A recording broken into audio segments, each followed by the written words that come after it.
ሚካኤል ሆይ ድረስልኝ ስትሉት ሚካኤል የሚለውን ስም ጠርታችሁ ሳትጨርሱ ሚካኤል አጠገባችሁ ነው ያለው። ድረስልኝ ብለኸው ሳትጨርስ ገና ሚ ስትል ካኤል ስትል አጠገብ ነው ያለው። እኔ እኮ ቤተሰብ የለኝም የሚል ይኖራል። እኔ እኮ ወንድም የለኝም የሚል ይኖራል። እህት የለኝም፣ አባት እናት ሞተውብኛል የሚል አለ። እንደ አባት እንደ እናት ሥላሴን፣ እንደ ወንድም እንደ እህት መላእክትን እግዚአብሔር ሰጥቶናል አልሰጠንም? ሰጥቶናል። ከኛ ጋር ናቸው። በዚህ ደስ ይበላችሁ። አሜሪካን ሀገር ዘመድ አለኝ ብሎ ይኩራራል። አውሮፓ ዘመድ አለኝ ብሎ ይኩራራል። እኛ ሁላችን ግን በሰማይ ዘመዶች አሉን። ተቆጥረው የማያልቁ ወንድም እህት አባት እናት የሚሆኑ እነ ሚካኤልን እነ ገብርኤልን ስለሰጠን እግዚአብሔር ስሙ የተመሰገነ ይሁን።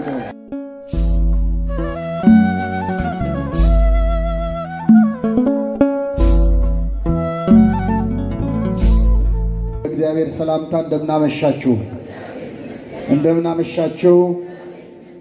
አሜን። ምህረት ቸርነቱን አብዝቶ እስከዚህ ሰዓት ያደረሰን ከገናናው መልአክ ከሊቀ መላእክት ከቅዱስ ሚካኤል ረድኤት በረከት እንድንሳተፍ በቤቱ የሰበሰበን የአባቶቻችን አምላክ ልዑለ ባሕርይ እግዚአብሔር ስሙ የተመሰገነ ይሁን። እንኳን አደረሳችሁ።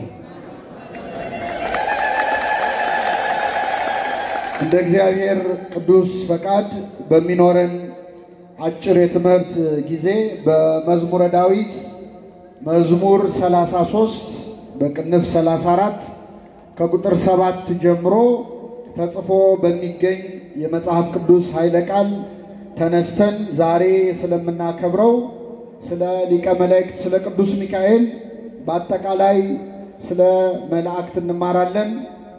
የትምህርታችን ርዕስም የሆነው የእግዚአብሔር መልአክ በሚፈሩት ሰዎች ዙሪያ ይሰፍራል ያድናቸውማል የሚል ይሆናል። እስቲ ከኔ ጋር በሉ። የእግዚአብሔር መልአክ በሚፈሩት ሰዎች ዙሪያ ይሰፍራል ያድናቸውማል። በዚህ ቃል ተነስተን እንማራለን። ለአባቶቻችን ለነቢያት፣ ለአባቶቻችን ለሐዋርያት፣ ለአባቶቻችን ለሐዋርያውያን አበው ለሊቃውንት በጉባኤያቸው ተገኝቶ ምስጢሩን ጥበቡን ገልጦ ያስተማረ አምላካችን እኛንም በቸርነቱ እንዲያስተምረን እንዲመክረን የሚረባንን የሚጠቅመንን ነገር እንዲሰጠን የእርሱ ቅዱስ ፈቃድ ይሆንልን። ነቢየ እግዚአብሔር ዳዊት በ33ኛው መዝሙሩ ከቁጥር 7 ላይ የእግዚአብሔር መልአክ በሚፈሩት ሰዎች ዙሪያ ይሰፍራል ያድናቸውማል፣ እግዚአብሔር ቸር እንደሆነ ቅመሱ እዩም በማለት ተናግሯል። ነቢየ እግዚአብሔር ዳዊት በዚህ ንግግሩ ምንም እንኳን አጭር አረፍተ ነገር ቢሆንም በውስጡ በጣም ብዙ መልእክትን የያዘ ነው። የመጀመሪያ ከዳዊት ቃል የምንማረው የእግዚአብሔር መልአክ የሚለውን ቃል ነው። እስኪ በሉ የእግዚአብሔር መልአክ። ቅዱስ ሚካኤል የማን መልአክ ነው? ምእመናን፣ እኛ ኦርቶዶክሳውያን እኛ ክርስቲያኖች ሚካኤልን ገብርኤልን በአጠቃላይ መላእክትን የምናከብራቸው መላእክት ስለሆኑ አይደለም፣ በተፈጥሯቸው መልአክ በመሆናቸው አይደለም። አሁን ዛሬ ጧፍ አብርተን በዚህ ስፍራ ተሰብስበን በዓሉን የምናከብርለትን ሚካኤልን የምናከብረው ሚካኤል መልአክ ስለሆነ አይደለም። የማን መልአክ ስለሆነ ነው? ምእመናን፣ ሚካኤልን እንድናከብር ገብርኤልን እንድናከብር የሚያደርገን በተፈጥሯቸው መላእክት ስለሆኑ የክንፋቸውን መዘርጋት የግርማቸውን ማማር አይተን አይደለም። መላእክትን እንድናከብር የሚያደርገን የእግዚአብሔር መልአክ መሆናቸው ነው። ለዚህ ነው ነቢየ እግዚአብሔር ዳዊት የእግዚአብሔር መልአክ በሚፈሩት ሰዎች ዙሪያ ይሰፍራል ምን ይላቸዋል አለ? ያድናቸዋል አለ። ሚካኤል ገብርኤል የእግዚአብሔር መላእክት ናቸው። መልአክ ሆነው የእግዚአብሔር ያልሆኑ እኮ አሉ ምእመናን። ለምሳሌ ሰይጣን በተፈጥሮ መልአክ ነው። አጋንንት በሙሉ መላእክት ናቸው። እናንተ ርጉማን ከኔ ወግዱ ለሰይጣንና ለመላእክቱ ወደ ተዘጋጀላቸው ወደ ዘላለም እሳት ሂዱ ይላል። ለሰይጣንና ለምኑ? ለመላእክቱ። ሰይጣን በተፈጥሮ መልአክ ነው። ሲፈጠር መልአክ ሆኖ ነው የተፈጠረው፣ ግን ወደቀ። ምናልባት ከኛ መሃል አሁን እዚህ አንዳንድ ሰው እግዚአብሔር እንደው ምን አለ ሳይቸግረው ሰይጣንን ፈጥሮ ከሚያሰቃየን ምን አለ እንደው ሰይጣንን ባይፈጥረው ብላችሁ አታውቁ? አንዳንድ ሰው ይላል ምን ነው ሰይጣንን ባይፈጥረው? እግዚአብሔር ሰይጣንን አልፈጠረም። ክርስቲያኖች እግዚአብሔር ሰይጣንን አልፈጠረም። ሰይጣንን የፈጠረው እግዚአብሔር አይደለም። ሰይጣንን የፈጠረው ራሱ ሰይጣን ነው። እግዚአብሔር የፈጠረው ሳጥናኤል ወይም ሰማልያል የሚባል ቅዱስ መልአክ ነው። በራሱ ተነሳሽነት ራሱን ያቆሸሸ ያረከሰ ከመልአክነት ወደ ዲያብሎስነት የቀየረው ማን ነው? ከኔ ጋር ናችሁ ምእመናን? አሁን አንዲት ሴት ልጅ ብትወልድ ልጇ አድጎ ሌባ ቢሆን ይቺ ሴት የወለደችው ልጅ ነው ሌባ ነው? መልሱልኝ። ልጅ ነው። ሌባ የሆነው ማን ነው? ራሱ ነው። በራሱ ተነሳሽነት እግዚአብሔር ፍጹም አድርጎ ነው ዲያብሎስን ማን ነው ሳጥናኤልን የፈጠረው። በትንቢተ ሕዝቅኤል ምዕራፍ 34 ላይ ከተፈጠርክበት ቀን አንስቶ እስከ በደልክበት ጊዜ ድረስ በመንገድህ እንከን የሌለብህ ፍጹም ነበርክ ይላል። ቅዱስ አድርጎን የፈጠረው የሰማዩን መጋረጃ የሚይዝ አሐዜ መንጦላዕት ቅሩበ መለኮት ለመለኮት የቀረበ የእግዚአብሔርን የብርሃን መጋረጃ የሚይዝ መልኩ ያማረ የተቀደሰ መልአክ አድርጎን የፈጠረው ራሱን ወደ ረከሰ መልአክ የቀየረው ራሱ ዲያብሎስ ነው። ተቀድሶ ከመርከስ እግዚአብሔር በቸርነቱ ይጠብቀን። ስለዚህ መላእክትን የምናከብራቸው መላእክት ስለሆኑ ሳይሆን የማን መላእክት ስለሆኑ ነው? እግዚአብሔር የኔ ብሎ የሚጠራቸው ናቸው። ሚካኤል መልአክ ነው። የማን መልአክ ነው? ሲጠራውም በዚህ በኦሪት ዘጸአት ምዕራፍ 32 ላይ ራሱ እግዚአብሔር ሲናገር በመንገድህ ይጠብቅህ ዘንድ ወዳዘጋጀሁልህ ስፍራ ያስገባህ ዘንድ እኔ መልአኬን በፊትህ እልካለሁ ይላል። ምንን በፊትህ እልካለሁ? መልአኬ ይለዋል። አያችሁ፣ በፊትህ ይጠብቅ ዘንድ መልአኬን እልካለሁ። በፊቱ ተጠንቀቁ፣ ቃሉንም አድምጡ። ስሜ በእርሱ ስለሆነ ኃጢአት ብትሰሩ ይቅር አይልምና እንዳታስመርሩት ይላል እግዚአብሔር። ልብ አድርጉ። እግዚአብሔር የኔ ብሎ የሚጠራቸው እነ ሚካኤል እነ ገብርኤልን እምናከብረው መልአክ ስለሆኑ ሳይሆን የማን መልአክ ስለሆኑ ነው? የእግዚአብሔር። አንዱ ባለቅኔ ለመልአክን አከብሮ ይላሉ። መልአክን ክንፉን ስለዘረጋ አይተን ክንፉን አይተን አናከብረውም። ምክንያቱም ወፍና ትንኝም ምን አላቸው? ክንፍ አላቸው። ወበሲበቱ ለሰብ ይናከብሮ ቀዲሙ። ሰውንም ደግሞ ሽበቱን አይተን ዝም ብለን አናከብረውም። እንጨትና ድንጋይም ሲቆዩ ምን ያወጣሉ? ይሄ እንኳን ይቅር መሰለኝ። መላእክትን የምናከብራቸው በክንፋቸው አይደለም። መላእክትን የምናከብራቸው በተፈጥሮ ፈጥነው ስለሚደርሱ አይደለም። የማን መላእክት ስለሆኑ ነው? የእግዚአብሔር መልአክ። ስለዚህ የእግዚአብሔር መልአክ በሚፈሩት ሰዎች ዙሪያ ይሰፍራል፣ ያድናቸውም ማለት። ሁለተኛው ምእመናን እነ ቅዱስ ሚካኤል እነ ቅዱስ ገብርኤል የእግዚአብሔር መላእክት ብቻም አይደሉም፣ የኛም ናቸው። የኛ የእያንዳንዳችን መልአክ አለን። ራሱ መድኃኒታችን ኢየሱስ ክርስቶስ በማቴዎስ ወንጌል ምዕራፍ 18 ላይ ሲናገር ምን አለ? ከእነዚህ ከታናናሾቹ አንዱን እንዳትንቁ ተጠንቀቁ አለ። እዚህ መሃል አጠገባችሁ የተቀመጡ ሕፃናት ካሉ እድሜያቸው ሕፃን ነው ብላችሁ እንዳትንቋቸው። ስትወጡ በር ላይ ድሆች ሆነው እርዱኝ የሚሉ ነዳያንን ብታዩ ታናሽ ናቸው ብላችሁ እንዳትንቋቸው።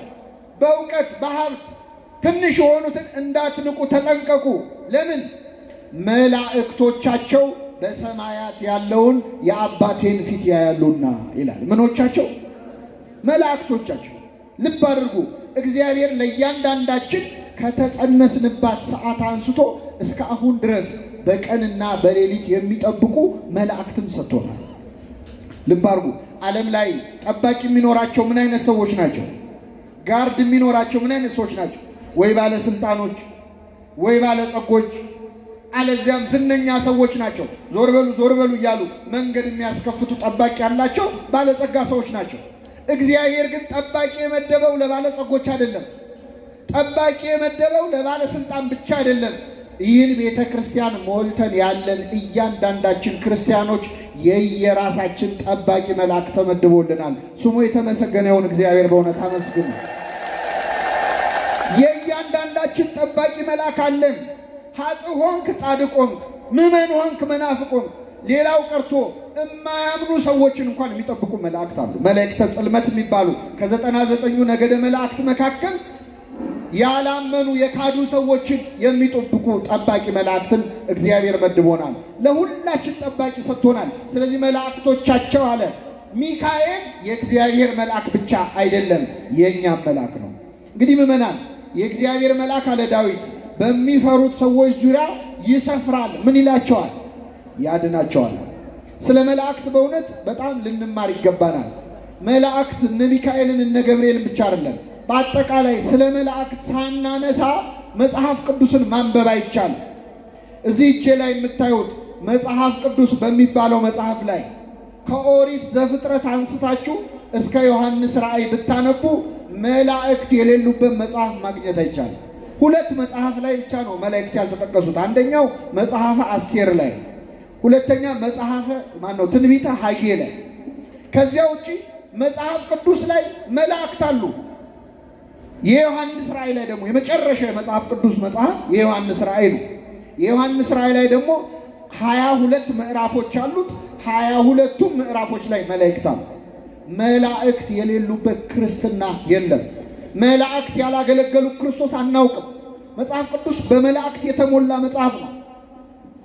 ወደ ክርስትና ስትመጡ ደግሞ ጌታችን መድኃኒታችን ኢየሱስ ክርስቶስ ገና ከመወለዱ በፊት ለድንግል ማርያም መጥቶ ያበሰራት ማን ነው? ከኔ ጋር ናችሁ? ማን ያበሰራት? የሰው ልጅ ድነት የተጀመረው በመልአክ ብስራት ነው። ገብርኤል አብስሯት ነው።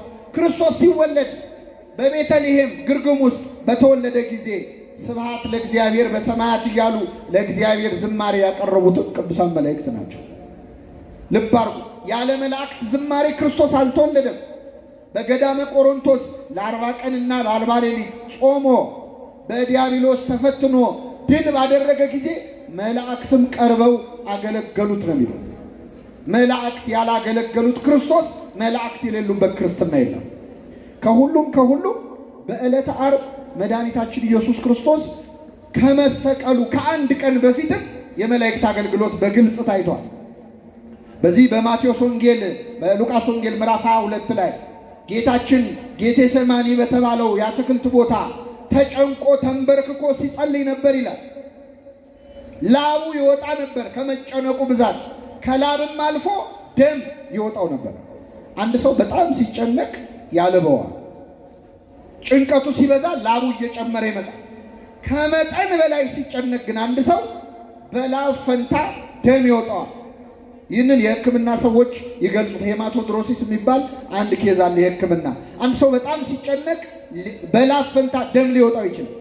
ክርስቶስ ስለኛ የተጨነቀው ደም እስኪወጣው ድረስ ተጨንቆ ሳለ ይላል ከሰማይም የሚያበረታው መልአክ ታየው።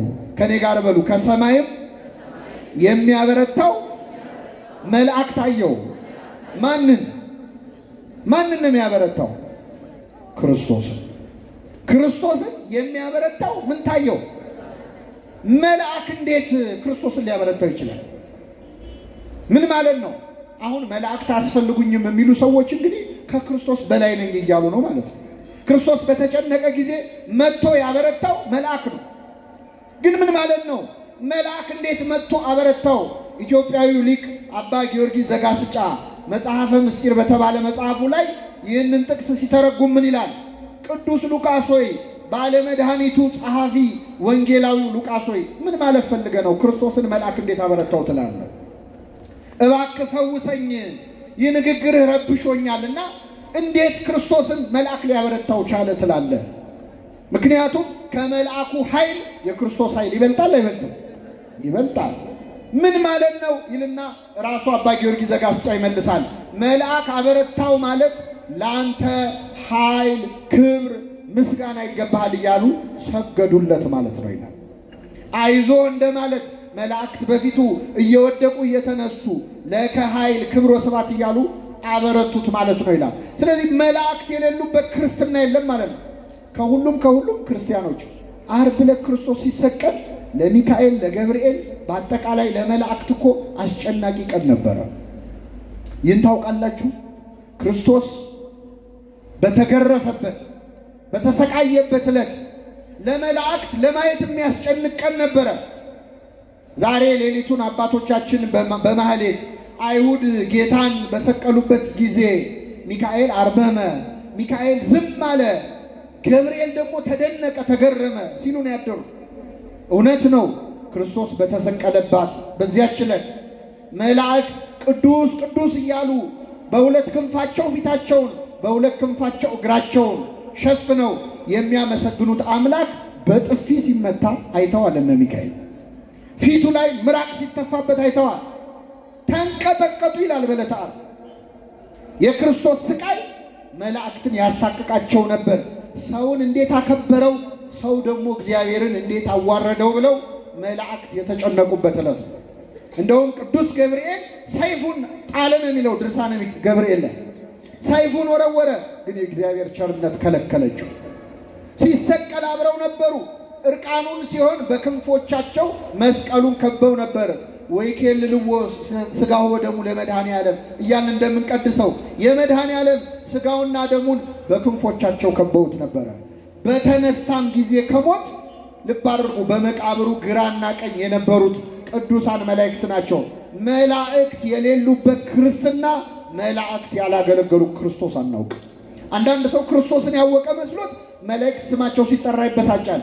መጽሐፍ ቅዱስ ግን የሚያሳየን ክርስቶስን የሚያውቁ ሁሉ ከመላእክት ጋር ህብረት አላቸው። ከኔ ጋር ናችሁ ምእመናን?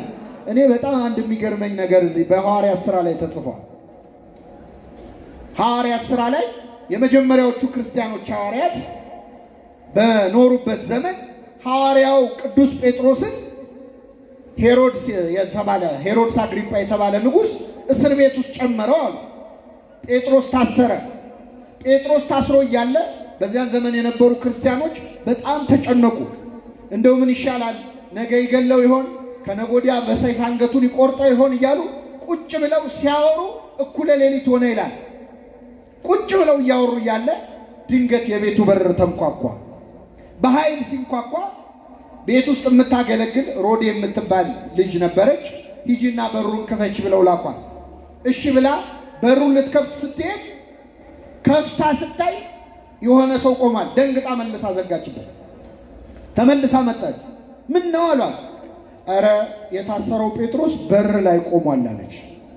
ጴጥሮስ ያለው የት ነው ብያቸዋለሁ? በር ላይ ቆሟል አለቻቸው። ክርስቲያኖቹ ምን አሉ?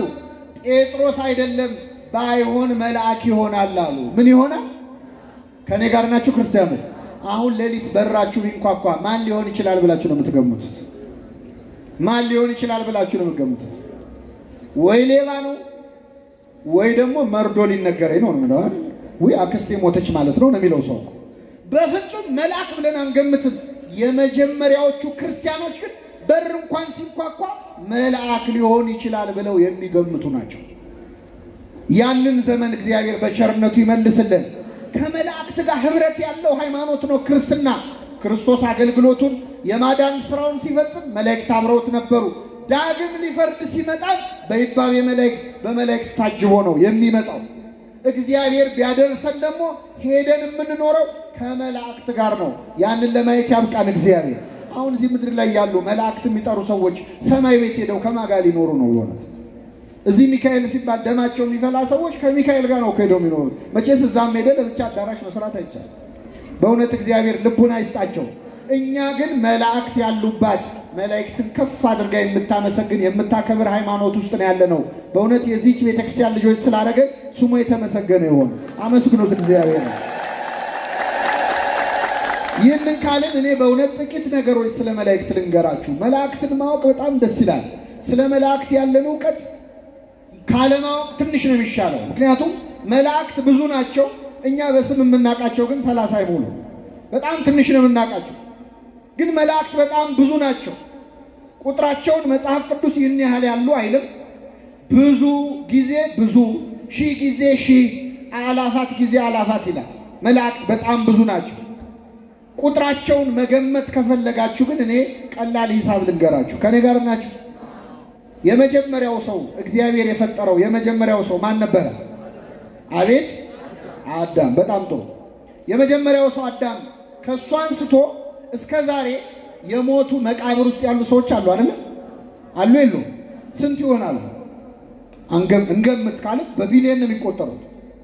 ከአዳም አንስቶ እስካሁን ድረስ የሞቱ ሰዎች አሁኑኑ ከሞት ቢነሱ አሁን ደግሞ ምድር ላይ ያለነው ሰዎች ስንት ቢሊዮን ነው? ወደ 8 ቢሊዮን ደርሰናል አሉ።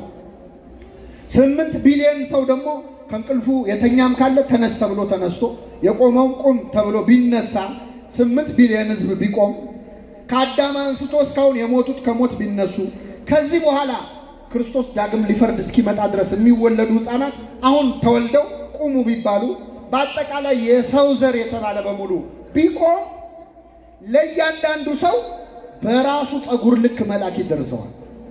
በምኑ ልክ?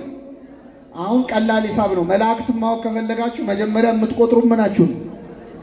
አቤት የተላጨ ተገላገለ አይደለ? እንግዲህ በቀዳዳው እንዲሆን ይሰጣቸዋል። ችግር የለም፣ ቀዳዳው ተቆጥሮ ይሰጠናል። ስለዚህ ይህን ያለው መላእክት ብዛታቸው ወይም ደግሞ ይላል የኛ መጽሐፍ ዓለም ከተፈጠረ አንስቶ እስከ ዛሬ ድረስ የዘነበ ዝናብ አለ አይደለ? አሁንም ቅድም ሲዘንብ ነበር። ዓለም ከተፈጠረ አንስቶ እስካሁን የወረደው ዝናብ ጠብ ጠብ ያለው ጠብታው ቢቆጠር መላእክት ከዛ በላይ ናቸው። አሁን ይህን ስናገር እዚህ መሃል አንዳንድ ሰው እኔ ኑሮ አናቴ ላይ ወጥቷል፣ መላእክት በዙ አነሱ እኔ ምን አገባኝ የሚል ሰው ይኖራል። እነዚህ ሁሉ መላእክት ከማን ጋር ናቸው? ደስ ይበላችሁ ምዕመናን፣ የኛ ዘመዶች ናቸው። ሰው እኮ አሜሪካን ሀገር ዘመድ አለኝ ብሎ ይኩራራል፣ አውሮፓ ዘመድ አለኝ ብሎ ይኩራራል። እኛ ሁላችን ግን በሰማይ ዘመዶች አሉን፣ ተቆጥረው የማያልቁ ወንድም እህት አባት እናት የሚሆኑ እነ ሚካኤልን እነ ገብርኤልን ስለሰጠን እግዚአብሔር ስሙ የተመሰገነ ይሁን። ብዙ ናቸው መላእክት። አሁን ከዚህ መሃል እኔ እኮ ቤተሰብ የለኝም የሚል ይኖራል። እኔ እኮ ወንድም የለኝም የሚል ይኖራል። እህት የለኝም አባት እናት ሞተውብኛል የሚል አለ። እንደ አባት እንደ እናት ሥላሴ እንደ ወንድም እንደ እህት መላእክትን እግዚአብሔር ሰጥቶናል አልሰጠንም? ሰጥቶናል። ከኛ ጋር ናቸው። በዚህ ደስ ይበላችሁ። እኛን ሳይተኙ የሚጠብቁ ጠባቂዎችን የሰጠን ማን ነው? እግዚአብሔር። አሁን ባለንባት ቤተክርስቲያን ያሉት መላእክት በአጠቃላይ ከኛ ጋር ያሉት መላእክት ብዙ ናቸው። ከኛ ጋር ያሉት በሉ እስኪ ከነርሱ ጋር ካሉት ይበልጣሉ። በዚህ በመጽሐፈ ነገሥት ላይ የእግዚአብሔር ነብይ ኤልሳዕ የተባለ ነብይ ነበር። ይህ ነብይ የተሰጠው ጸጋ ምን መሰላችሁ? እዚህ ቦታ ላይ ሆኖ ሌላ ቦታ ላይ የሚደረገው ይታየዋል። በዚያን ወቅት እስራኤላውያን ከሶርያውያን ጋር ጦርነት ላይ ነበሩ። እንግዲህ ያው እስራኤል ከጦርነት አርፋ አታውቅም። አሁንም ጦርነት ላይ ነው። እስራኤል ከሶርያ ጋር ሲዋጉ ሶርያውያን በዚህ ጋር መተን እንውጋቸው ሲሉ እስራኤል ቀድመው እዛ ቦታ ላይ ደርሰው ይጠብቋቸዋል፣ ይይዟቸዋል፣ ይወጓቸዋል። አይ ቦታ ቀይረን በዛ እንሂድ ሲሉ እስራኤል ቀድመው ይገኛል። በኋላ የሶርያው ንጉስ ምን አለ? አይ እነዚህ እስራኤላውያንማ እኛ መሃል ሰላይ ያስቀምጠዋል፣ በዚህ ጋር እንሂድ ስንል ቀድመው ይደርሳሉ፣ ከመሃላችንማ ወሬ የሚያደርስ ሰው አለ፣ አውጡ ብሎ ወታደሮቹን ሰበሰባቸው። ሲሰበስባቸው አንዱ ተነሳና ምን አለ? ጌታዬ ንጉሥ ሆይ እኛ መሃል ሰላይ የለም፣ ግን እዛው እስራኤል ቁጭ ብሎ ነብዩ ኤልሳዕ የሚባል ሰው እኛ እዚህ የምናወራው እየሰማ ለእስራኤል ንጉሥ የሚነግረው እሱ ነው። አዎ እንግዲያውስ መግደል ያለብን ኤልሳዕን ነው ብለው ሶርያውያን ወታደር ይዘው ኤልሳዕ ያለበትን ነብዩ ያለበትን ተራራ ከበው ታደሩ ይላል። ሊገሉት መጡ። ሌሊት ላይ የኤልሳዕ አገልጋይ ገያዝ ይባላል፣ ወጣት ነው። በጠዋት ሲነሳ ዙሪያቸው ሻማ በሻማ ጧፍ በጧፍ ሆኗል። ምንድነው? ሊገሏቸው መጥተዋል። ሄደና መምህሩን ኤልሳዕ ነብዩን ቀሰቀሰው። ጌታዬ ኤልሳዕ ሆይ አረ ሶርያውያን መጥተውብናል እንሽሽ ብሎ አስነሳው ከእንቅልፉ። ኤልሳዕ ምን አለው መሰላችሁ? አይዞህ አትፍራ፣ ከኛ ጋር ያሉት ከነርሱ ጋር ካሉት ይበልጣሉ። አዎ ግን እንሽሽ አለ። ምዕመናን አሁን እዚህ ጉባኤ እየተማርን አያድርገውና የሆኑ ሰዎች ሰይፍ ይዘው በሺ የሚቆጠሩ ዙሪያችንን ቢያጥሩ አይዟችሁ ቁጭ በሉ ከኛ ጋር ያሉት ይበልጣሉ ብላችሁ ቁጭ ትላላችሁ? እኔም ካልኩ ነው። እኔ ጉባኤ ብለው ነው የጠሩኝ። ምንም አውቀው ነገር የለም ልል ይችላል። በእውነት ከፈተና ይሰውረን። ከአቅም በላይ መፈተን ከባድ ነው። ትዝ ይላችኋል። እኔ እንግዲህ ያደግኩት እዚሁ ደብር ነው። እዚህ ያለው ቤተክርስቲያን በፊት ወህኒ ቤት ነው የነበረው። ወህኒ ቤት አንድ የተፈጸመ ታሪክ ልንገራችሁ። አንድ ፕሮግራም መሪ እንግዲህ ወህኒ ቤት ከርቸሌ ሚካኤል አልነበረ? አዎ ጉባኤ እየመራ እየዘመረ ከክርስቶስ ፍቅር የሚለየን ማን ነው እያለ እየዘመረ ያለ ከከርቸሌ ሚካኤል ማለት ነው ከወህኒ ቤቱ እስረኛ አመለጠ። እስረኛ አመልጦ ቦታው ተኩስ በተኩስ ነው። ከዛ በኋላ ፕሮግራም መሪ የለ ዘማሪ የለ እግሬ አውጪኝ ብሎ ከዛ አካባቢ ጠፋ። መዝሙሩ ምን ነበር? ከክርስቶስ ፍቅር ምን የሚለኝ ማን ነው? ከአቅማችን በላይ ከመፈተን ይሰውረን እና ጌታዬ ሆይ እንሽሻለው። አይዞ ከኛ ጋር ያሉት ከነርሱ ጋር ካሉት ምን ይላሉ? ይበልጣሉ አለ። ኤልሳ ያለበት ቦታ ጸለየና የዚህን ሰውዬ አይኑን ግለጽለት አለ። አይኑ በራለት። ሲበራ መላእክት በእሳት ሰረገላ ዙሪያቸውን ከበዋቸዋል። ምዕመናን ደስ ይበላችሁ። አሁን ቅዱስ ሚካኤል ሌሎችን መላእክት ዙሪያችንን በእሳት ሰረገላ ከበውን ያሉት። ከመሃላችን መላእክት አሉ። እግዚአብሔርን አመስግኑ። በእውነት ነቢዩ ኤልሳ ያለበትን ተራራ መላእክት ከከበቡት የኤልሳ ፈጣሪ የክርስቶስ ሥጋና ደም የሚፈተትባት ቤተክርስቲያን ስንት መላእክት ይከቧት ይሆን? በእውነት እዚህ ቦታ ላይ ያሉትን መላእክት ያሉትን ቅዱሳን ለደቂቃ አይናችን በርቶ ብናያቸው ከዚህ ቤተክርስቲያን በዘበኛ አንወጣ። እዚሁ ነው የምንቀረው። እዚሁ ኑሩ ያሰኛል። እነዚህ ሁሉ ጠባቂዎች የኛ ጠባቂዎች ናቸው። እግዚአብሔር መላእክትን ረቂቃን አድርጎ ነው የፈጠራቸው። የሚገርመው መላእክት በጣም ረቂቃን ናቸው። አይጨበጡም፣ አይዳሰሱም፣ ፈጣኖች ናቸው። የመላእክትን ርቀት ሲገልጹ አባቶቻችን ከእሳት ከውሃ እሳት፣ ከእሳት ነፋስ ይረቃል ይላሉ። ከነፋስ የሰው ነፍስ ይረቃል፣ ከሰው ነፍስ የመላእክት ይረቃሉ። ከመላእክት የመላእክት ሐሳባቸው ይረቃል፣ ከመላእክት ሐሳብ ደግሞ እግዚአብሔር ይረቃል ይላሉ። ረቂቃን ናቸው መላእክት። አይጨበጡም፣ አይዳሰሱም።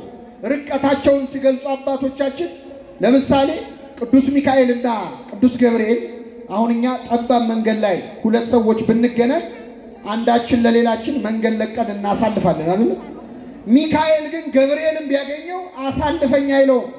ወሐለፈ መልአክ በውስተ መልአክ ይላል። መልአኩም በመልአኩ ውስጥ አለፈ ይላል። ሚካኤል በገብርኤል ውስጥ እስከ ማለፍ ድረስ ረቂቃን ናቸው መላእክት። ፈጣኖች ናቸው። ፍጥነታቸው የኛን ሐሳብ ያህል ነው። የሚካኤል ፍጥነቱ የኛን ሐሳብ ነው። ከኔ ጋር ናችሁ?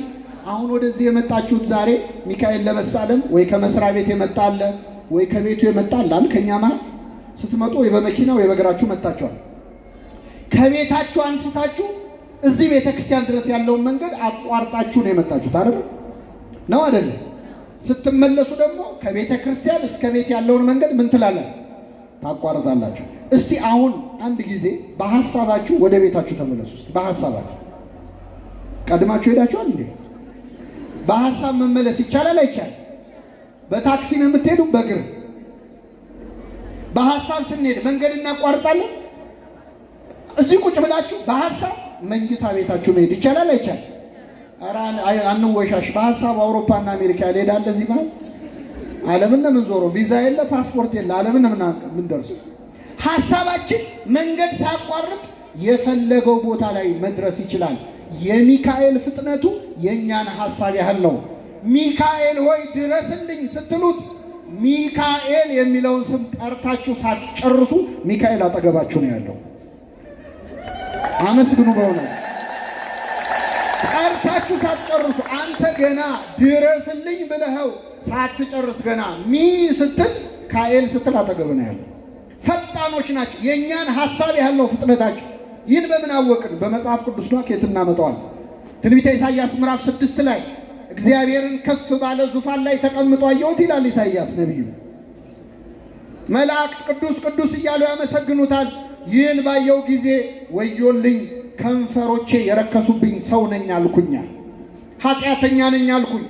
ኃጢአተኛ ነኝ ብሎ ኢሳይያስ ተናግሮ ሳይጨርስ ቅዱስ ቅዱስ ቅዱስ እያሉ ከሚያመሰግኑት መላእክት ከነገደ ሱራፌል መካከል አንዱ መልአክ ሱራፊ በጉጠት ከሰል አንስቶ ጉጠቱን እሳቱን አውጥቶ እየበረረ መጣ። ከንፈሮቼን ተኮሰልኝ፣ ኃጢአት ተሰረየችልህ አለኝ ይላል መልአኩ ሚካኤል። ኃጢአት ተሰረየችልህ ይበለለውላችሁ። መላእክት ምን አይነት ፍጥነት እንዳላቸው ተመልከቱ። አመስግኑ። እሺ ኃጢአት ምን አለችልህ? የእግዚአብሔር መልአክ እንዲህ ማለት ይችላል። አያችሁ፣ ኃጢአትን ማስተስረይ ስልጣን አላቸው። ግን ተናግሮ ሳይጨርስ ነው ኢሳይያስ ጸልዮ ሳይጨርስ መልአኩ አጠገቡ ነው ያለው። እንዲህ ያሉ ፈጣኖችን ስለሰጠን ስሙ የተመሰገነ ይሁን። አሁን ዛሬ የሚካኤል በዓል ነው። የሚካኤል በዓል የሚከበረው እዚህ ብቻ ነው? አዲስ አበባ ውስጥ ሌላ ደብር ተከብሯል አልተከበረም? የካ ሚካኤል ተከብሯል፣ መርካቶ ተከብሯል። አዲሱ ሚካኤል ከአዲስ አበባ ውጪ ብዙ ቦታ ተከብሯል። እና አንዳንድ ሰው አሁን እዚህም ሚካኤል ስንል ነው ያለው፣ እዛም ሚካኤል ስንል እዚህም ሚካኤል ስንል ሚካኤል ዛሬ የት ነው የሚሄደው ብለው የሚጨነቁ ሰዎች አሉ። ሚካኤል ዛሬ የት ነው የዋለው? እዚህ ደብር ነው? የካ ነው ሄደው? አዲሱ ሚካኤል ነው ወይስ ሚካኤል በሁሉ ቦታ ነው የሞላው? አንዳንድ ሰዎች ይጠይቁናል። አንተ እዚህ የሆነ ሚካኤል እያልክ ስትዘምር እዛም ያለው ሚካኤል እያልክ ስትዘምር ሚካኤል በሁሉ የሞላ ነው ወይ? እግዚአብሔር ነው ወይ? እንዴት ሁሉም ቦታ መጥቶ ሊረዳ፣ እንዴት ሁሉም ቦታ መጥቶ ሊባርክ እንዴት ይችላል ብለው ይጠይቃሉ። እኔ ከመልሱ ጥያቄው ነው በጣም የሚያሳዝነኝ። ለምን መሰላችሁ?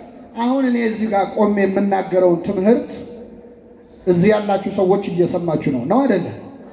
እዚህ ቦታ የሌሉ ሰዎች እንዲሰሙ ማድረግ ይቻላል አይቻልም? ዓለም ላይ ያለው ሁሉ ህዝብ እንዲሰማ ማድረግ ይቻላል አይቻልም? በምን? በስልካችን አይደል? በኢንተርኔት በስልካችን። ስልኩን የሰራው ማን ነው? እግዚአብሔር እንዳትሉ በለመዳፋችሁ። ስልኩን የሰራው ማን ነው? ሰው ነው። ሰው በሰራው ስልክ እኔ ኃጢአተኛው እዚህ ጋር ቆሜ የምናገረው ንግግር ዓለም እንዲሰማ እኔ ደግሞ ለዓለም ሁሉ እንድደርስ ማድረግ ይቻላል አይቻልም? ሰው የሰራው ስልክ ዓለምን መድረስ ከቻለ እግዚአብሔር የሰራው ሚካኤል ዓለምን መድረስ ይችላል አይችልም? ከሰው ስራ የማን ስራ ይበልጣል? እንዴት ነው የምናየው ራሳችንን? እስቲ በእውነት እንዴት አይነት አስተሳሰብ! አንዱ መልአክ ሚካኤል ብዙ ቦታ መድረስ ይችላል። ርዕሳችን ምንድነው? የእግዚአብሔር መልአክ በሉ እስኪ። በሚፈሩት ዙሪያ ይሰፍራል። የማን መልአክ? መልአኩ ስንት ነው? አንድ ነው አይደል? የእግዚአብሔር መልአክ እግዚአብሔርን በሚፈሩት ሰዎች ዙሪያ ይሰፍራል። እግዚአብሔርን የሚፈሩት ሰዎች ስንት ናቸው? ጥቂት ናቸው ወይስ ብዙ ናቸው? የት ነው የሚኖሩት? ቡልጋሪያ ሚካኤል ብቻ ነው የሚኖሩት? እግዚአብሔርን የሚፈሩ ሰዎች ሁሉ በዓለም ሁሉ ነው የሚኖሩት። መልአኩ ስንት ነው? እግዚአብሔርን የሚፈሩ ሰዎች ስንት ናቸው? ብዙ ናቸው። የእግዚአብሔር መልአክ አለ ዳዊት እግዚአብሔርን በሚፈሩ ሰዎች ዙሪያ ምን ይላል? ይሰፍራል፣ ያድናቸውም ማለት። አንዱ መልአክ ምድርን ሊሞላት ይችላል። በሁሉ የሞላ ነው ወይ? አላልንም። እኛ ሚካኤል በዓለም ሁሉ የሞላ ነው አላልንም። በዓለም ሁሉ የሞላ ማብቻ ነው እግዚአብሔር። በአካል በሁሉ ቦታ አለ። መላእክት ግን በጸጋ በረድኤት በሁሉ ቦታ ይገኛሉ። እንደምናስበው ትልቅ አይደለም። በነገራችን አንዱ መልአክ ብቻውን እኮ ለአንድ ሀገር ይበቃል። በክንፋቸው እኮ ይጋርዳሉ አንድን ከተማ መላእክት። ዮሐንስ ራእይ ምዕራፍ 18 ከቁጥር 1 ላይ ራእይ 18 1 ላይ ታላቅ ስልጣን ያለው መልአክ ከሰማይ ሲወርድ አየው። ከክብሩ የተነሳ ምድር አበራች ይላል። ማን አበራች? መልአኩ ስንት ነው? በክብሩ ግን ምድርን አበራ። ፀሐይ እንኳን በፈረቃ ነው ምድርን የምታበራው። ሚካኤል ግን ያለ ፈረቃ ምድርን ማብራት ይችላል። አንዱ መልአክ በብዙ ቦታ መድረስ ይችላል። በረድኤት በጸጋ ሊጠብቁን ሊራዱን ይችላሉ ማለት። ስለዚህ አሁን ዛሬ ቅዱስ ሚካኤል እኔ በጣም የሚገርመው ሰዎች አሁን ዛሬ ሚካኤልን ስናከብር እዚህም ሚካኤል እዛም ሚካኤል ትላላችሁ፣ ሚካኤል ስንቱ ጋር ይደርሳል የሚሉ ሰዎች ይችን ጥያቄ ለሰይጣን ሲሆን ግን አይጠይቁ። ለምሳሌ እዚህ ሰፈር ያለን ሰው በኃጢአት የሚፈታተነው ማን ነው? መልሱልኝ። ሰይጣን ነው አይደል? ሌላ ሰፈር ያለውስ ሰይጣን ነው። እዛም ያለውን ሰይጣን እዚህም ያለውን ሰይጣን ሲፈትነው እንደ ሰይጣን በሁሉ የሞላ ነው ወይ ምን ማለታችሁ ነው አይሉም። ለሚካኤል ሲሆን የሚጠየቅ ጥያቄ ለሰይጣን ሲሆን አይጠይቁም ሰዎች። በጣም ይገርማል በእውነት እግዚአብሔር ልቡና ይስጣቸው። አሁን እኛ ሚካኤል ሚካኤል እያልን ስንዘምር በጣም የሚናደዱ ሰዎች አሉ። ለምንድን ነው ስለ ሚካኤል የምትዘምሩት የሚሉ ሰዎች ራሳቸው መዝሙራቸው ላይ ግን ጠላቴ ሆይ ያሉ ይዘምራሉ። ጠላት ማን ነው? ጠላት ዲያብሎስ። ጠላቴ ሆይ ደስ አይበል የሚል መዝሙር ይዘምራሉ። ጠላት ዲያብሎስ። ሰይጣን ደስ አይበል ብሎ ከመዘመር ሚካኤል ሆይ ደስ ይበል ብሎ መዘመር ይሻላል አይሻልም? ይሻል። ሰይጣን ከኔ ወግድ ከኔ ዞር በል የሚል መዝሙር የሚዘምሩ ሰዎች ስለ ሚካኤል ሲነሳ ይነደዳሉ። ሰይጣን ከኔ ዞር በል ከማለት ናና ሚካኤል ናና ብሎ መዘመር ይቻላል አይቻልም? አመስግኑ ቅዱስ ሚካኤልን። ወደ ሁላችን ይምጣ። እኛ ስለ ሰይጣን መዝሙር አናውቅም። በእውነት ለሰይጣን ግጥም የለንም። ለሚካኤል ግን ገና እንጽፋለን፣ ገና እንዘምራለን፣ ገና እናመሰግናለን። ከአላፋት መላእክቱ ጋር አብሮ ለመዘመር ስለሆነ ህብረታችን። ዳዊት መላእክቱን እያነሳ ሲዘምር አይተነዋል። መላእክቱ ሁሉ አመስግኑት ፈቃዱን የምትሰሙ መላእክቱ እንዳለ ቅዱሳን መላእክቱን እያነሳሳን መዘመር ማመስገን ከመጽሐፍ ቅዱስ የተማርነው ነው በእውነት። ስለዚህ ነብዩ ምን አለ?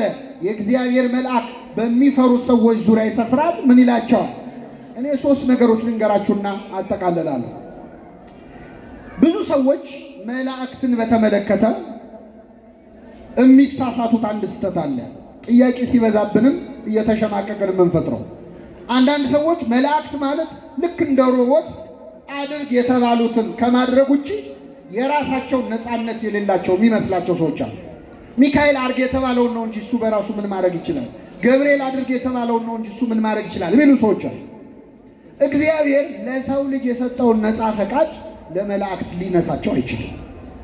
ቅድም የጠቀስኩላችሁን ጥቅስ ድጋሚ ላንሳው። በዚህ ምክንያት በመንገድ ይጠብቅህ ዘንድ ወዳዘጋጀውልህ ስፍራ ያስገባህ ዘንድ እኔ መልአኬን በፊትህ ምን እላለሁ?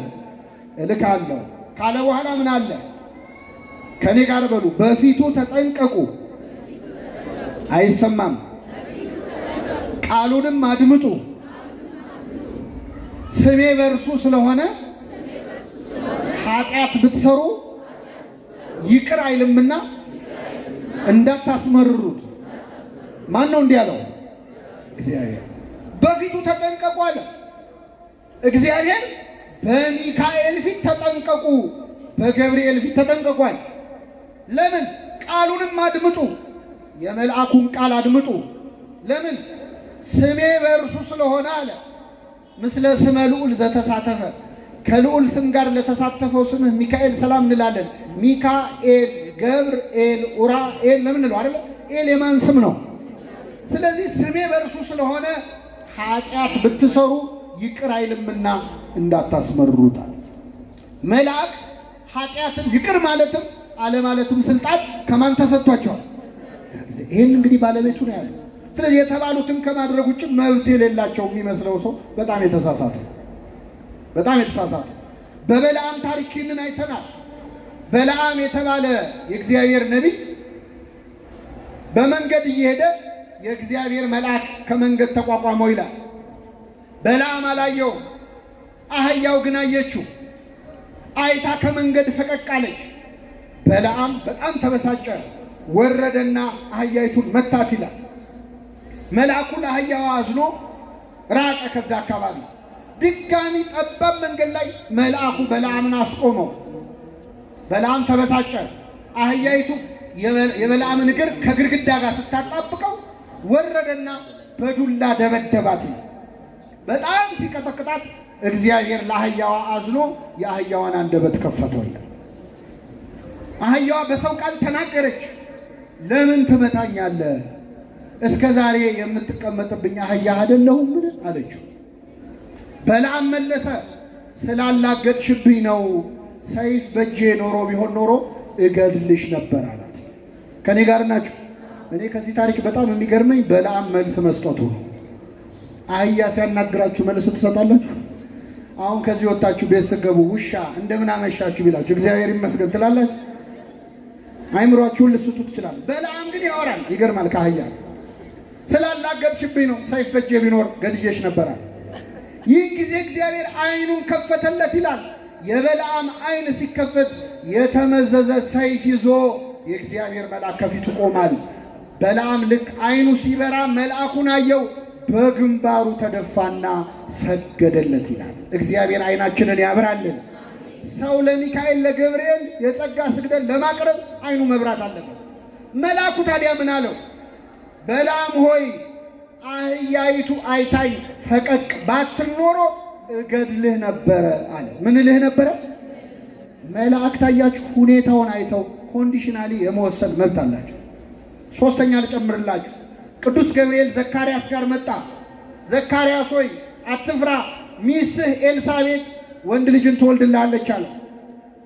እንዴት ይሆናል አለ። ሚካኤል ገብርኤል ምን አለው? እኔ በእግዚአብሔር ፊት የምቆመው ገብርኤል ነኝ። ተራ መልአክ መሰልኩ ወይ? እንዴት የኔን ቃል ትጠራጠራለህ? በእግዚአብሔር ፊት የምቆም እኮ ነኝ አለውና ይህንን የምስራች እንድሰብክልህ ከእግዚአብሔር ዘንድ ተልኬ ነበረ። የምስራች ልነግርህ የተላኩት፣ ነገር ግን በጊዜው የሚፈጸመውን ቃሌን ስላላመንክ ዲዳ ትሆናለህ አለ። ምንን ስላላመንክ? አያችሁ፣ ገብርኤል የምስራች ሊነግረው መጣ። ሲያየው አላመነም። ስለዚህ ዲዳ አደረገው።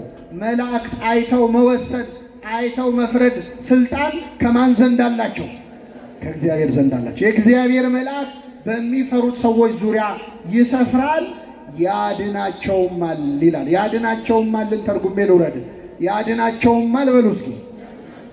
መላእክት ያድናሉ አያድኑም ይላል መጽሐፍ ቅዱስ። ምን እናድርገው እንግዲህ? የእግዚአብሔር መልአክ በሚፈሩት ሰዎች ዙሪያ ይሰፍራል ያድናቸዋል ይላል። መላእክት ያድናሉ። የመላእክት ማዳን ግን ከክርስቶስ ማዳን ጋር ጨርሶ አይገናኝም። ክርስቶስ በመስቀል ላይ ስጋውን ቆርሶ ደሙን ያፍሶ ያዳነንን ማዳን መላእክት ሊያድኑን ይችላሉ? አይችሉም። እሱ ከሰማይ ወደ ምድር የወረደው መላእክት ሊያድኑ ስላልቻሉ ነው። አኮ በመልአክ ዋኮ በተንባል፣ በመልአክ አይደለም በአማላጅ አይደለም፣ እሱ ራሱ መጥቶ አዳነን ነው የሚለው። ማንም ሊያድነን የማይችለውን ማዳን ክርስቶስ በመስቀል ላይ አድኖናል። ይህንን ማዳን ፍጡራን ሊያድኑን አይችሉምም አልቻሉም። ከዛ ውጭ ግን መላእክት ያድናሉ። ከጊዜያዊ ችግር ያድናሉ፣ ከበሽታ ያድናሉ፣ ከህመም ከችግር ያድናሉ። ለምን? የእግዚአብሔር መልአክ በሚፈሩት ሰዎች ዙሪያ ይሰፍራል። ምን ይላቸዋል ተብሏል? ያድናቸዋል ተብሏል። መላእክት ያድናሉ ማለት ይፈጥራሉ ማለት አይደለም። መላእክት የማዳን ኃይላቸውን የሚያገኙት ከእግዚአብሔር ዘንድ ነው። በባህሪው የማዳን ኃይል የእግዚአብሔር ነው። ፍጡራን ካዳኑን የማዳን ኃይላቸውን የሚያገኙት ከማን ነው? ለምሳሌ አሁን በእጃችሁ እሳት የያዛችሁ ጧፍ የያዛችሁ ሰዎች አሉ። እሳት ብንነካው ያቃጥላል አያቃጥልም?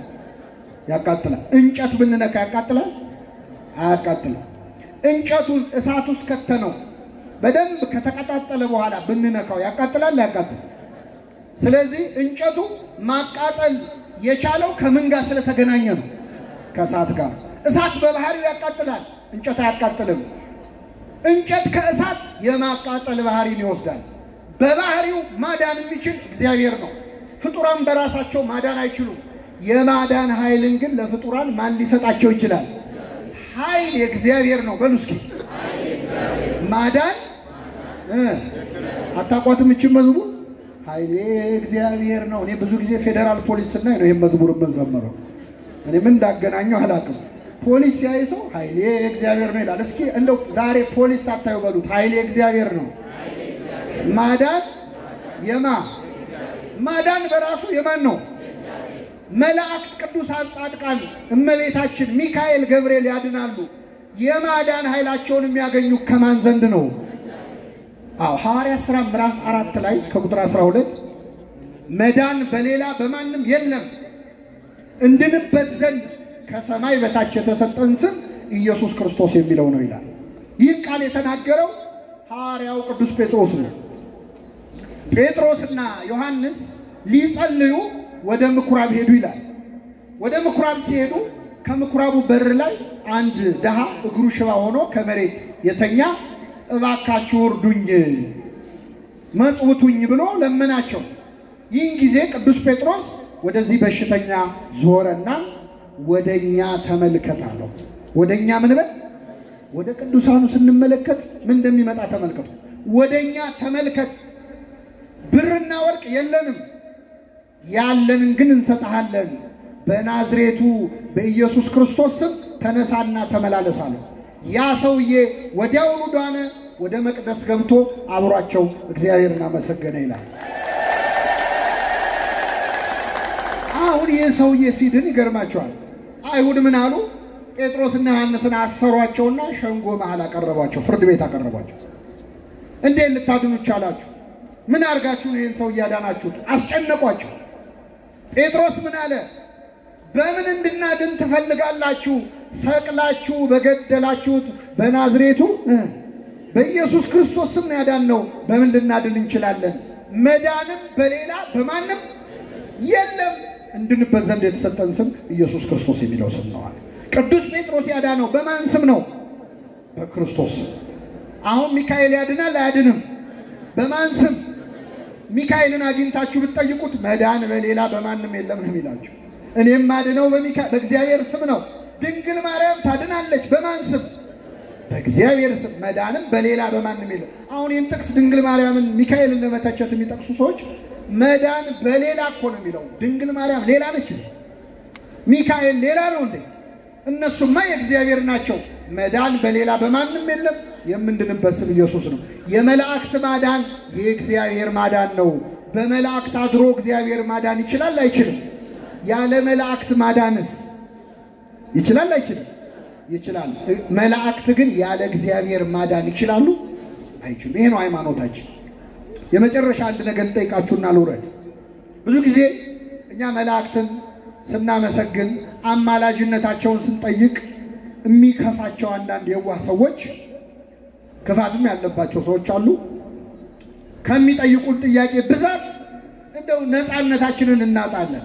ስለዚህ እኔ አንድ ጥያቄ ልጠይቃችሁ። አሁን አንድ ሰው እዚህ ሚካኤል ቤተክርስቲያን መጥቶ ዛሬ በበዓሉ ቅዱስ ሚካኤል ሆይ ከእግዚአብሔር ዘንድ በተሰጠ ስልጣን በተሰጠ አማላጅነት ስልጣን አማልደ ከዚህ በሽታዬ አድነኝ ብሎ ተስሎ ይህ ሰውዬ ከበሽታው ዳነ። ይህንን ሰውዬ ያዳነው ማን ነው? ሚካኤል ነው ወይስ እግዚአብሔር? መልሱልኝ። በጣም ጥሩ፣ ልክ ናችሁ። ያዳነው ማን ነው? በጣም ጥሩ። ሌላ ታሪክ ልንገራችሁ ከመጽሐፍ ቅዱስ። ጻድቁ ኢዮብ የተባለ ሰው። ኢዮብ በጣም ብዙ መከራ የወረደበት ሰው ነው። ኢዮብ መከራ ሳይወርድበት በፊት መላእክት በእግዚአብሔር ፊት ለመቆም መጡ ይላል። የእግዚአብሔር መላእክት እግዚአብሔር ፊት መጥተው ቆሙ። ሰይጣንም አብሯቸው ሊቆም መጣ። በቆሙበት እግዚአብሔር ሰይጣንን ከወዴት መጣህ አለው ይላል። ሰይጣንም መለሰ፣ ዓለምን ዞርኳት ተመላለስኳት አለ። ሰይጣን ዓለምን ምን አለ? ዞርኳት አለ። እኛ ስንማር ትምህርት ቤት ድሮ ዓለምን የዞረ ማጅላን ነው አይደል? ግን ሰይጣንም ዞሯል ለካ። አያችሁ፣ ዓለምን ዞርኳት ተመላለስኳት አለ። አሁን ሰይጣን ዓለምን የሚዞረው ለጥሩ ነገር ነው ለክፉ ነገር ነው? ለክፉ ነገር። ሰይጣን ዓለምን ለክፉ ነገር ከዞረ ሚካኤል እኛን ለመታደግ ይዞራል አይዞርም? ዞርኳት ተመላለስኳት። ባሪያዬን ኢዮብ አየኸው አለው እግዚአብሔር። እንዴት አይነት ቅን ሰው እንደሆነ ጻድቅ እንደሆነ ባሪያዬን ኢዮብን አየኸውን አለ። አዎ አይቼዋለሁ። ቅን ባይሆን ጻድቅ ባይሆን ነው የሚገርመው። ምን አጎደልክበት? ሀብት ሰጥተኸዋል፣ 10 ልጆች ሰጥተኸዋል፣ ጤና ሰጥተኸዋል። ባያመሰግን ነው የሚገርመው። ከነዚህ አንዱን ብታጎድልበት ግን ይሰድብሃል አለ። ሂድ የወደድከውን አድርግበት አለው እግዚአብሔር። የወደድከውን አድርግበት፣ ሕይወቱን ግን እንዳትነካ አለው። እሺ አለ ሰይጣን። መጣና የኢዮብን ሀብት ንብረቱን አወደመበት። በሚሊዮን የሚቆጠር እንስሳቱን፣ በሬዎቹን፣ ላሞቹን፣ ከብቶ ሁሉንም ሀብቱን፣ አዝመራውን፣ እህሉን ሁሉ በአንድ ቀን አወደመበት። ወሬ ነጋሪ ሮጦ መጥቶ ለኢዮብ ሀብት ወደመ አለው። እግዚአብሔር ሰጠ። የእግዚአብሔር ስም ምን ያለ ይሆናል? አቤት ኢዮብ እንዴት ጻድቅ! አሁን ዛሬ እዚህ ጉባኤ ላይ ሞባይላችሁ ቢጠፋ እግዚአብሔር ሰጠ እግዚአብሔር ነሳ ትላላችሁ?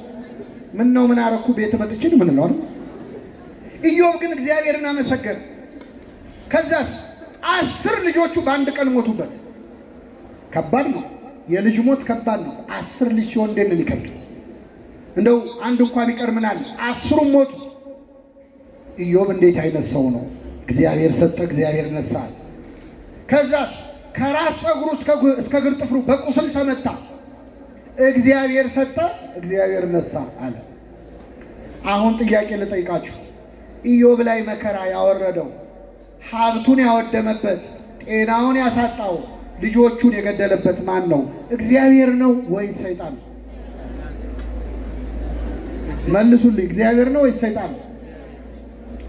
ቅድም አንድ ሰውዬ እዚህ መጥቶ ሚካኤል ቤተክርስቲያን ተስሎ ሚካኤል ከዚህ በሽታ አድነኝ በተሰጠ ስልጣን አለ። ይህ ሰውዬ ዳነ። ይህን ሰውዬ ያዳነው ማን ነው ስላችሁ ማን አላችሁ? ለሰይጣን ፍቃድ ሰጥቶ ኢዮብ ላይ መከራ እንዲያወርድ የፈቀደው ማን ነው? መጥቶ መከራ ወረደበት። መከራ ወረደበት ማን ነው ስላችሁ ማን አላችሁ? ሰይጣን አላችሁ። ሰይጣን ሲሆን ሰይጣን የምትሉ ሰዎች ሚካኤል ሲሆን ምንድነው አፋችሁን የሚይዘው? ሚካኤል ስሙ እንዲጠራ ሰይጣን መሆን አለበት ወይ? ለማብራራት ልሞክር። ለሚካኤል ሰውን ከበሽታ እንዲያድን ስልጣን የሚሰጠው ማን ነው? ለሰይጣን በሰው መከራ እንዲያወርድ የሚፈቅድለት ማን ነው? የሁሉ አዛዥ የሁሉ ባለስልጣን ማን ነው? ሚካኤል እኛን ለማዳን ፍቃድ ጠይቆ መጥቶ ከበሽታ ያድነናል። ሰይጣን ደግሞ እኛን ለመፈተን ጠይቆ መጥቶ መከራ ያወርድብናል። ለሁለቱም ፍቃድ ሰጪው ማን ነው? ይህን እያወቅን ግን ኢዮብ ላይ መከራ ያወረደው ማን ነው ስላችሁ ማን አላችሁ? ሰይጣን ካላችሁ ይህን በሽተኛ የፈወሰው ማን ነው ስላችሁ ሚካኤል ማለት አለባችሁ። ምክንያቱም እግዚአብሔር ብትሉም ልክ ነው፣ ግን ለሁለቱም ስልጣን እንደሰጠ እያወቅን ሰይጣንን ክሬዲት እንደምንሰጠው ያህል ለመላእክትም መስጠት አለበት። እኔ በጣም የሚገርም ነው። ብዙ ጊዜ መላእክት ሲሆን ነው የምንጨነቀው። በጣም የሚያሳዝነው ለሰይጣን የምንሰጠው መብት እንኳን ለመላእክት አልሰጠንም። መላእክት እንዲያደርጉ፣ እንዲያዙ፣ እንዲያድኑ፣ እንዲረዱ ፍቃድ የሚሰጣቸው ማን ነው? ግን ለነሱ እንዲያደረጉ ስንል እግዚአብሔር አላደረገም ማለት አይደለም። ሰይጣን ኢዮብ ላይ መከራ ሲያወርድ እግዚአብሔር አልፈቀደለትም ማለታችን እንዳልሆነ መላእክት በተራዱም ጊዜ እነሱ አደረጉ ብንል እግዚአብሔር አላደረገም ማለት አይደለም። የሚራዱ የሚያድኑ መላእክትን ስለሰጠን ስሙ የተመሰገነ ይሁን። በጣም የሚገርመው የመጨረሻ አንድ ጥያቄ ልጠይቃችሁ።